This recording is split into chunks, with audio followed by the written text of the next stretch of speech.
Хай, сәлем достар, сіздермен бірге Нұрбол Абдуллин және де YouTube қазақ каналы. Достар, бүгін біздер YouTube'да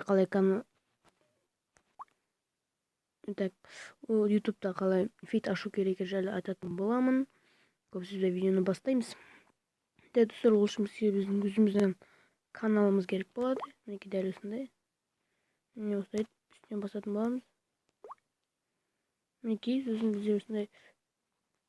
Мінекей мына жерде настройка тұр, көрсеңіздер, сол настройканы басып, астында мінекей екі галочка тұр, соны айыратын боламыз. Менде қазір фит ашық тұр. Сіздерде осылай тұруы мүмкін. Мінекей дәл осылай. Сонда бүйтіп бұл екеуін айыратын боласыздар.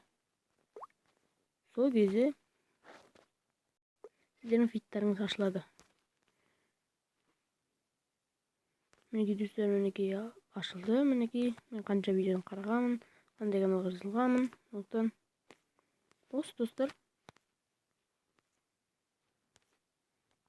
Болды. Мен сіздермен бірге болған Абдуллин, YouTube қазақ каналы. Қош сау болыңыздар, бай-бай.